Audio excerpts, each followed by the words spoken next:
আমি বর্তমান অন্তর্বর্তী সরকারের প্রধানকে বলবো, যদি আপনি নিরপেক্ষ গ্রহণযোগ্য নির্বাচন দিতে ব্যর্থ হন, জনগণ আপনাকে ক্ষমা করবে না। আপনি বারবার বলেছেন ফেব্রুয়ারির প্রথম দিকে নির্বাচন হবে। আমরা এইটাই চাই, ফেব্রুয়ারির প্রথম দিকে নির্বাচন হোক, এর ব্যত্যয় যেন না ঘটে। কোনো দলকে কেন্দ্র করে, কোনো ব্যক্তিকে কেন্দ্র করে নির্বাচন পিছানোর কোনো ষড়যন্ত্র বাংলাদেশের জনগণ গ্রহণ করবে না। আমরা দেখছি বর্তমান নির্বাচনকে পিছানোর ষড়যন্ত্র চলছে, বিভিন্ন রিপোর্টও আসছে। যারা এতদিন পর্যন্ত নির্বাচন নির্বাচন নির্বাচন জিকির ছিল, নির্বাচন ভোরের জিকির নির্বাচন, দুপুরের জিকির নির্বাচন, সন্ধ্যার জিকির নির্বাচন, তারা এখন নির্বাচন নিয়ে জিকির করছে না, বরং মনে হয় নির্বাচনের কথা ভুলিয়ে গেছে। কারণটা কি?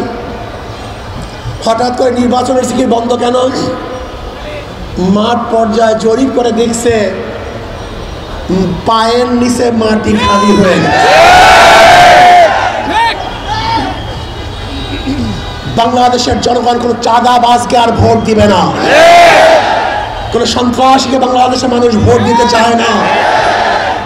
যারা বিদেশে টাকা পাচার করবে এরকম মানুষকে বাংলাদেশের জনগণ আর দেখতে চায় না।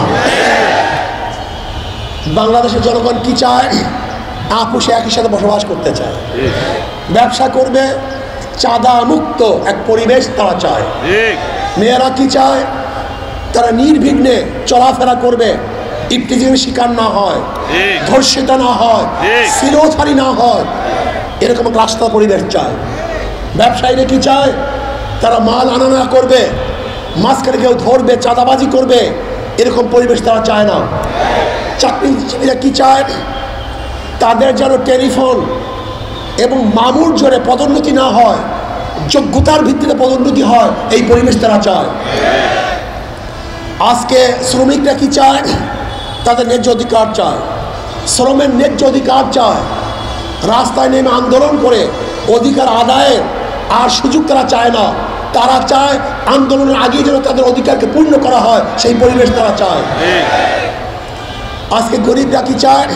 ক্ষুধার্তহীনরা খানা চায়, বস্ত্রহীনরা বস্ত্র চায়, যারা গৃহহীন তারা ঘর চায়, যারা চিকিৎসার অভাবে ধুকে ধুকে মরছে তারা ভালো চিকিৎসার ব্যবস্থা করতে চায়, যারা শিক্ষিত হতে পারছে না শিক্ষার পরিবেশ চায়। আমরা কি চাই? আমরাও জনগণের খেদমত করতে চাই। জনগণ যেটা চায় আমরা সেইটা তাদেরকে দিতে চাই। জনগণ ভালো চায়, মন্দ চায় না। আমরা ভালো দিতে চাই, মন্দ আমরা দেব না। জনগণ জুলুম চায় না, আমরাও জুলুম করব না। জনগণ কি চায়? পেট পুড়ে খেতে চায়। ইনশাআল্লাহ ইসলাম হুকুমাত যদি হয়, আমি চ্যালেঞ্জ দিয়ে বললাম ইনশাআল্লাহ বাংলাদেশে একজন মানুষও ক্ষুধার্তহীন থাকবেন না।